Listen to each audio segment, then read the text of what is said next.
Continuando, muchachos, cambié un poco el fondo de las diapositivas para poder rayarlas aquí mismo y no tener que ir al Paint a hacer alguna gráfica, alguna explicación.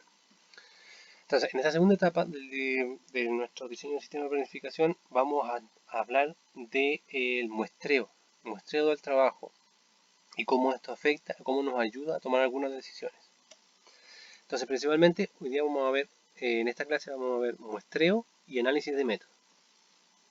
Entonces, ¿cómo funciona el muestreo? Lo que nosotros vamos a obtener con el muestreo va a ser las categorías o las proporciones de tiempo que pasa una cierta categoría dentro de nuestro proceso completo productivo. Es decir, si nosotros tenemos un proceso que consta de una primera etapa que es análisis de materias primas, segunda proceso y tercera despacho, nosotros podríamos saber cuánto es la proporción de tiempo en un mes que yo me paso analizando la materia prima, produciendo y despachando. Como ustedes imaginarán, para poder desarrollar el muestreo del trabajo se necesitan una gran cantidad de observaciones y que son realizadas en un periodo de tiempo extenso. Nosotros deberíamos darnos un periodo representativo con respecto a las necesidades y a los procesos que nos estamos nosotros desarrollando. Eso lo vamos a ver un poco más adelante. Entonces, lo que nosotros vamos a obtener de esto van a ser inferencias estadísticas. Nosotros no vamos a obtener los valores reales de proporciones de tiempo, porque si nosotros quisiéramos obtener los valores reales, tendríamos que estar muestreando cada un segundo o una milésima de segundo durante el tiempo que dura el proceso completo y tendríamos las proporciones reales. Entonces eso sería algo que para tener la realidad sería un proceso que tendríamos tantas muestras como tendiendo a infinito para cumplir todo el tiempo. Y eso no lo podemos hacer. Entonces nosotros vamos a querer que nuestra inferencia estadística de proporción sea lo más real posible. Y para tener una mejor precisión, nosotros debemos tener que las observaciones deben ser tomadas en momentos aleatorios. ¿Qué quiere decir? ¿Qué pasaría si nosotros les dijéramos a nuestros trabajadores que están en un pleno proceso productivo que todos los días a las 11 de la mañana vamos a tomar una muestra a ver qué están haciendo? Obviamente todos los trabajadores van a estar en un mismo proceso, van a estar trabajando porque quieren sesgar este análisis. Pero también, si nosotros tomamos todos los días una muestra a la misma hora, lo que vamos a lograr no va a ser no capturar todos los procesos reales que nosotros estamos dando, se están dando en nuestro proceso, y no vamos a poder captar algunas de las variaciones que nos permitirían aumentar la eficiencia de nuestro proceso. Este periodo de estudio también tiene que ser representativo. No podemos tener un proceso que dura una semana y tener un muestreo de 2 días. No podemos porque si no nos vamos a poder captarlo y no va a estar dentro de nuestro análisis. Y entonces, ahí nosotros nos ponemos a pensar cuándo es apropiado entonces realizar un muestreo. Y lo primero es que se tiene cuando tiene un suficiente tiempo disponible. Nosotros tenemos que saber que el proceso más largo va a mandar cuánto es lo mínimo que nosotros podríamos tener, o sea, disponer de tiempo para poder muestrear. Lo otro, los tiempos de ciclo de los trabajos, es decir, cada una de los componentes, las categorías dentro del proceso, va a tener un tiempo de ciclo, un tiempo destinado para cada uno de ellos. Y esos tiempos de ciclo deben estar cubiertos por el tiempo. Y deben ser, ojalá, largos. Porque lo que nosotros podríamos tener aquí, por ejemplo, es que un proceso productivo va a tener este tiempo para la parte 1. Luego va a tener este tiempo, ¿cierto? Para la parte 2. Y luego va a tener este tiempo para la parte 3. Entonces, nosotros vamos muestreando esto, nosotros vamos a muestrear, vamos a tener una muestra aquí, vamos a tomar una muestra acá, una muestra acá, una muestra acá, una muestra acá, una muestra acá. ¿Qué es lo que pasa? Si nuestros tiempos de ciclo son demasiado cortos, puede pasar esto, que entre las muestras que nosotros estemos tomando no captemos este proceso 2 y por lo tanto no va a estar dentro del estudio. Deberíamos tener tiempos de ciclo largos o la cantidad de muestreo suficiente para incorporar cada una de estas categorías o procesos dentro de nuestro estudio. Y por otra parte, los tiempos de ciclo de los trabajos no son repetitivos, porque si tenemos tiempo de trabajo repetitivo en donde tenemos un ciclo productivo que va a tener exactamente la misma duración en cada una de esas etapas, no tiene sentido que hagamos un estudio de muestreo. Ahora, vémonos con un ejemplo, y con esto me va a quedar mucho más claro. Nosotros hemos efectuado un total de 500 observaciones tomadas en momentos aleatorios en un periodo de una semana, 40 horas laborales, en 10 máquinas idénticas y se mostraron los siguientes resultados. Nosotros teníamos 3 categorías para cada una de estas máquinas. Teníamos que estaba en setup, es decir, que se estaba configurando, produciendo y desocupada. Y las observaciones que nosotros realizamos, las 500 observaciones van a estar distribuidas en 75 veces que nosotros fuimos a ver esa máquina, estaba en setup, 300 veces estaba produciendo y 125 estaba desocupada.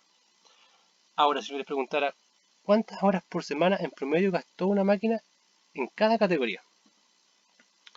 Bueno, esto lo tienen que hacer ustedes. Si estuviéramos en clase lo haríamos en la pizarra y quizás daríamos algunas décimas para los certámenes, pero ahora se los voy a dar yo. Entonces tenemos que en setup teníamos 75 muestras, produciendo 300 y máquina desocupada 125. Con respecto al total de las muestras nos va a dar la proporción de cada una de estas categorías.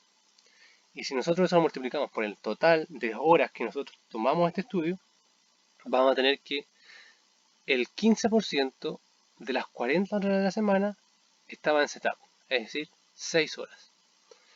El 60% estaba produciendo y un 25% del tiempo estaba la máquina desocupada. Entonces nosotros podemos saber que ahora, en una semana, la máquina en setup estaba 6 horas, produciendo 24 y desocupada 10 horas. Entonces ya podríamos tomar muchas decisiones. Saber por qué está tanto tiempo desocupada y una serie de cosas más.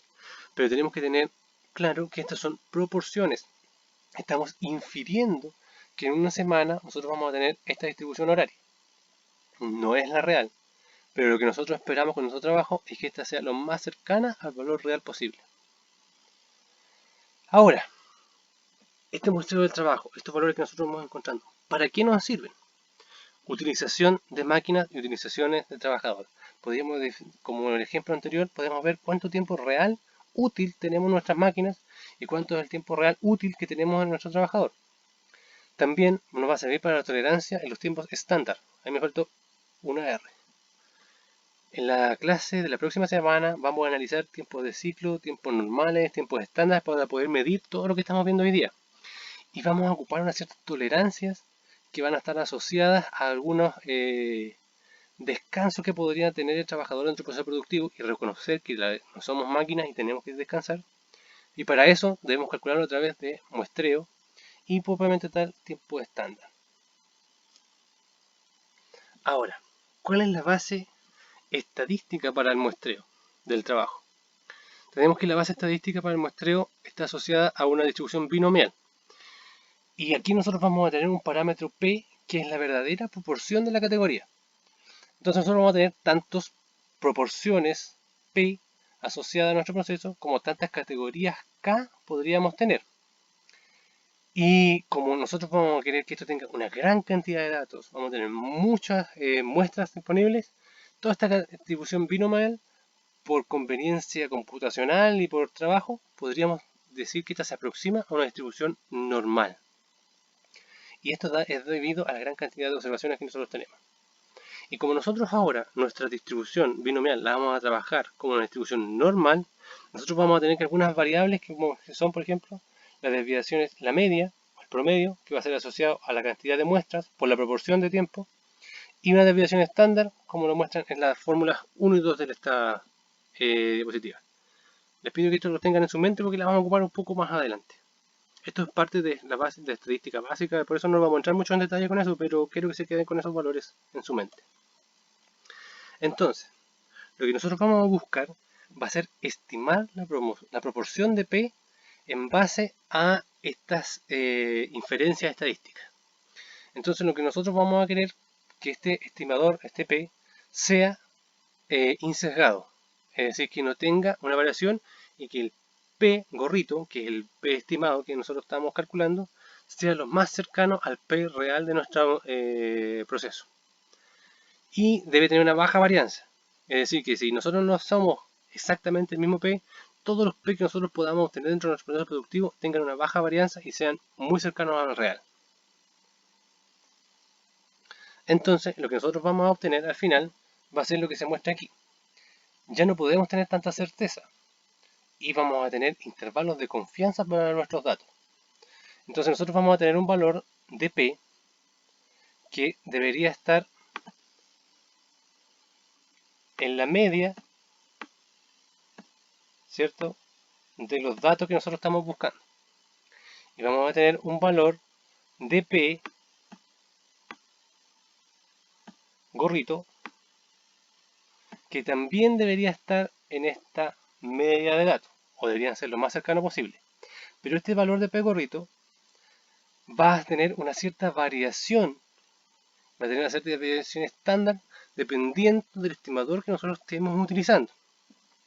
Entonces por eso nosotros podemos llegar a, como se muestra esta fórmula de aquí, a esta fórmula, donde vamos a tener que ese valor de P real va a ser mayor que el estimado que nosotros hayamos calculado menos el Z de la curva normal por la desviación estándar del estimador, y va a ser menor que el estimado más el Z de la curva normal con respecto a la desviación estándar del estimador.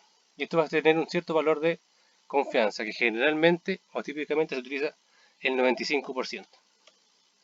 Entonces, si nosotros consideramos el ejemplo anterior, ¿cuál es el intervalo de confianza con 95% para la primera categoría? ¿Cuánto debería ser el porcentaje, el estimador, el valor? Entonces, si nosotros trabajáramos un poco la fórmula que vimos anteriormente, lo que nosotros podríamos obtener que ese estimador de la proporción va a ser igual a la raíz cuadrada de la proporción por 1 menos la proporción, todo eso partido en la cantidad de muestras. Ese va a ser nuestra desviación estándar para nuestro estimador. Y por ende, si nosotros volviéramos a la diapositiva anterior, nosotros tenemos que, para la primera categoría, el tiempo setup, nuestro valor estimado de tiempo era de 0.15. Ese era nuestro valor estimado. Por ende, con una confianza del 95%, nuestro valor real va a ser ese valor estimado más menos el valor que nos va a dar esto. Y aquí nosotros tenemos que este valor de aquí va a ser asociado a el valor de, al valor de Z. Aquí Z va a ser 1.96 para un 95% de los datos por el resultado de esta desviación, que es 0.016. Y por ende, nuestro valor estimado para la porción de esto va a estar entre 0, esto va a ser igual a 0,11 y 0,18. Entonces, al 95% de confianza, nuestra primera categoría va a tener un tiempo estimado de un 0,11, un 0,18% del tiempo, o sea, un porcentaje del tiempo, con respecto a los 0,15 que habíamos calculado antes. Ahora, si nosotros, por ejemplo, si nosotros quisiéramos hacer un buen muestreo, lo que la lógica nos diría es que nosotros deberíamos incrementar la cantidad de muestras lo más posible. Pero esto también tiene sus problemas, ya que no sería óptimo. Y como no sería óptimo, nosotros, porque las muestras son caras, y si queremos incrementar la cantidad de muestras, nos saldría mucho dinero. Entonces a nosotros nos gustaría saber cuál es la cantidad máxima de muestras que necesitamos para que nuestro estudio sea lo más confiable posible. Y para esto tomamos este valor C, que está asociado a los límites de nuestros intervalos de confianza. Pasa nuestro Z por la desviación estándar de nuestra proporción.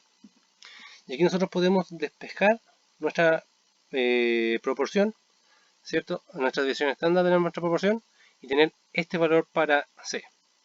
Ahora, ese valor lo ingresamos en la fórmula que vimos anteriormente, asociada a la desviación estándar de nuestras muestras, y podríamos tener esta fórmula, que va a estar asociada al valor de Z de nuestra curva normal, las proporciones estimadas de lo que nosotros tenemos, y a ese valor C que va a marcar el límite de nuestra curva normal. Ahora, si nosotros pusiéramos como ejemplo, ¿cierto? Consideramos el ejemplo anterior y queremos saber cuántas son las observaciones reales que se necesitaron para poder estimar esos tiempos que nosotros vimos.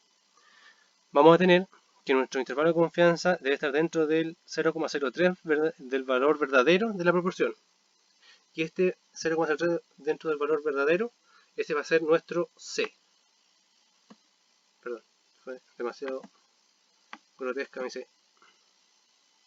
Entonces nosotros vamos a tener un C igual a 0,03.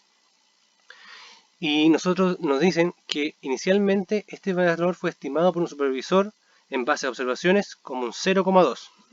Entonces nuestra proporción estimada va